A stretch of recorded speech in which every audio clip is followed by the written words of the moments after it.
Hey folks, I'm Debbie. Welcome to my automotive YouTube channel. For those of you who have watched me before, you all know I'm a car guy and usually I talk about Volvos and Genesis.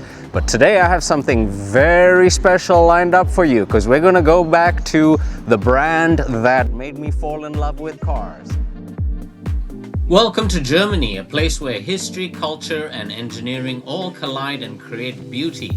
I'm taking you on my vacation through this country filled with castles, great views, medieval towns, and winding roads. But this wasn't just a vacation, this was a driver's dream come true. I'd rented a BMW M4 Competition and I finally got to experience what makes the M brand so special and why the Autobahn is unlike any road in the world. I made this video because this performance car is within reach. The M4 is expensive when new, around $100,000, but a good used car is much more affordable, around $60,000 to $70,000. Typically 2 to 3 years old with 30,000 miles, or even better, new with high miles like my car. I picked up my car at Motorworld Munich, basically an auto mall of high-end dealership. I was just there to pick up my rental, and instead I found myself surrounded by supercars, classics, and machines I've only seen in magazines. My jaw dropped seeing these works of art and their gigantic price tags. But the real star of the trip was waiting for me outside, my M4 Competition, and it was love at first sight. For the next 4 days, this car would take me across Germany and finally onto the Autobahn, where I got to feel what 500 horses feel like when they gallop. Buckle up, folks. This is what it's like when an average guy gets to live a dream in Germany with an M4 Competition. Just look at it. The design is bold and aggressive, but it has its own personality and still maintains BMW-specific design features. For example, the massive kidney grills are controversial and common to all BMWs, but in this M car without a border and a more aggressive look, it really works well.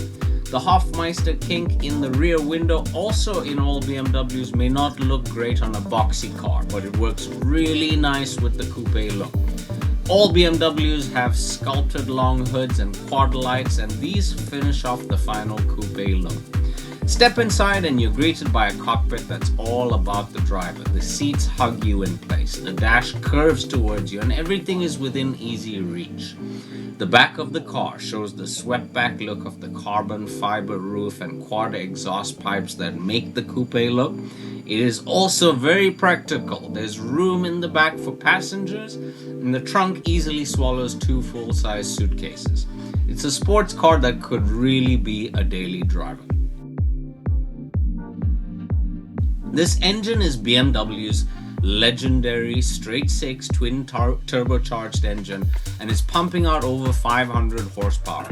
It's a masterpiece. It's smooth, powerful, and with a sound that's pure music to any enthusiast's ears. Check out those 20-inch rear wheels wrapped in sticky Pirellis. With massive Brembo brakes and large calipers, this car is really built to perform, but it is also built for balance. BMW gives you full control with customizable M1 and M2 drive modes. Just tap the steering wheel and you can switch from cruiser to track-ready beast. The Idrive system lets you tune everything: throttle response, suspension, steering, even heads-up display. It's high-tech, but it's also easy to use with the Idrive menus. What really sets BMW apart is their obsession with 50-50 weight distribution and rear-wheel drive bias. This means that this car feels alive, playful, and perfectly connected to the road, but still controllable for the driver. You're not just driving, you're part of and leading this machine. In summary, the M4 Competition looks, handles, and drives amazing. But it's also one of the most usable sports cars out there. Living with a sports car isn't easy, but the BMW has made it practical enough for everyday life without losing any of the excitement. Alright folks, welcome to the driving portion of this review. This is where the BMW M4 Competition really shows what it's made of. This particular car has 523 horsepower and 479 foot-pounds of torque. Officially, BMW claims that it's 0 to 60 in 3.4 seconds. Many people believe it's faster, and I would agree. The driving characteristics of this car, it doesn't want to go slowly. There's no other way to put it. There's many times where I've been like in traffic and it's almost a little bit jerky because it just wants to go. But once you take this thing out onto the highway and start gunning it, it is in its natural element. It really just wants to go. Such great acceleration. To be fair, owners can refine all the settings for in-town driving, including throttle sensitivity, comfort modes, transmission, chassis, steering, and even the exhaust engine sounds. And I think you'd get used to the sheer power pretty quickly. This thing is tuned for enthusiasm, not for the school run. On the Autobahn, the engine is beyond powerful, but it's also smooth, responsive, and incredibly refined. The engine is still capable for in-town driving, but let's be honest, this car is engineered for high speeds and precise handling. The majority of the Autobahn has speed limits, but there are a few sections with unrestricted speed limits. The About section of this video shows a site where they publish these locations and another site for all the German road signs. The way that you know this unrestricted section is that there's a circle and 5 lines crossing it in the road sign. This sends every motorist pulse racing. They're usually very short sections and often they come by surprise. Oh my, are we in unrestricted? Are we in unrestricted? I think we have an unrestricted section here. Alrighty, here we go.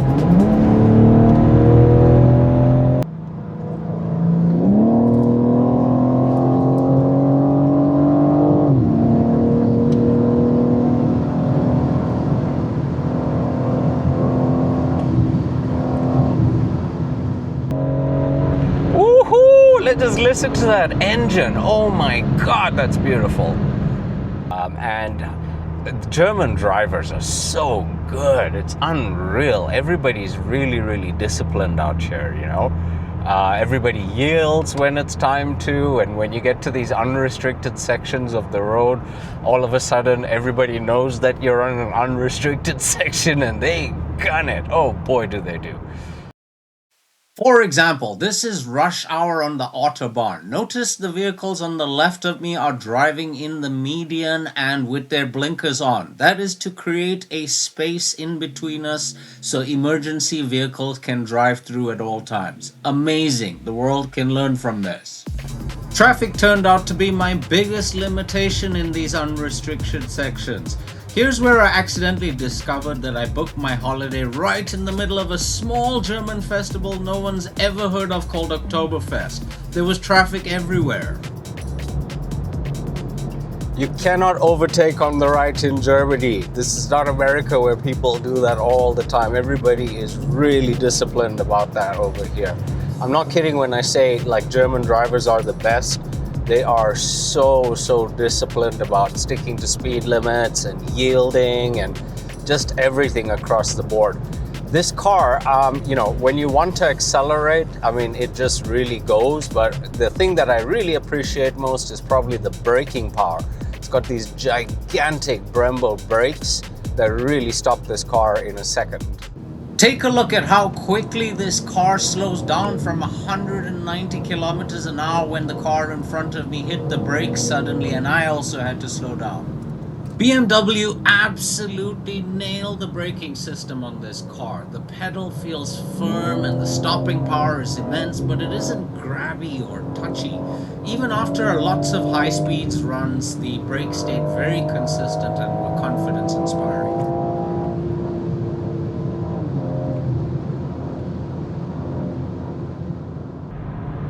Just a tiny section of unrestricted space there. So we're going to take a right turn pretty soon. And I think we're going to start getting into some twisty roads soon. And this is where it's going to get fun. I don't really want to drive this car at full speed all the time. I guess part of the fun is also getting to feel while it hugs the road. This BMW really takes corners beautifully. BMW had that philosophy right all along. 50-50 weight distribution and rear-wheel drive bias matters. Having all-wheel drive gives you the feeling of that rear-wheel drive bias but with added stability. The suspension is fully customizable and strikes a really interesting balance. In comfort settings, it's firm, no surprises, but not punishing. You feel connected to the road, and these settings on the mountain roads leading up to Hohenzollern Castle felt firm and composed, but it's a performance car, so you definitely feel it going over a bump. Look out of my windscreen and the passenger window. Do you see a stunning castle on top of the mountain? This was my destination, Hohenzollern Castle outside of Stuttgart. As I show you some photos from there, I want to touch on some of my dislikes in the car. As much as I've enjoyed the M4, there are a few things worth mentioning, and these are my own personal preferences. Firstly, it's not the easiest car to get in and out of. I'm not a big guy, and even I found it a bit of a squeeze. A lot of M4 buyers are older, taller, or broader than me, and while you can live with this car, it does come some physical challenges. Space in general can be a limitation for many. Once you're inside the seat, it's very comfortable and supportive. But like many sports seats, it's on the firmer side, and after a while I definitely felt it. The suspension and seating position are tuned for performance and not for plushness. If you're looking for more of a GT experience, I would say this M4 leans a little bit more towards the sporty end. The steering, interestingly, is the most versatile part of the setup. Precise when you want it and relaxed when you need it, like parking and in these slower corners. And here's my biggest personal point. I'm coming from a Volvo, and so this car never intervened with safety once. And that's by design. The M4 is a driver's car and BMW trusts you to handle the machine. But many buyers of this car are guys like me. We're a little bit older, our eyesight isn't what it used to be, our reactions aren't as sharp, and sometimes a little electronic nudge can save us from a bad moment. Volvo can feel like the nanny state, but BMW can feel like the 60s. I'd like something in between. Again, that's my perspective. Most BMW M4 buyers won't care about this at all, but it's worth mentioning for anybody that's cross-shopping performance cars. Thank you so much for coming on holiday with me to beautiful Germany. The About section has links for where you can rent a supercar just in case any one of you want to visit Germany. To the people of Germany, danke, auf Wiedersehen. Thank you so much for all your hospitality. See you for a 9/11 soon. Now it's your turn to get involved. Leave me a comment, hit the like button, hit the subscribe button, and hit the share button. Thank you so much. See you again soon.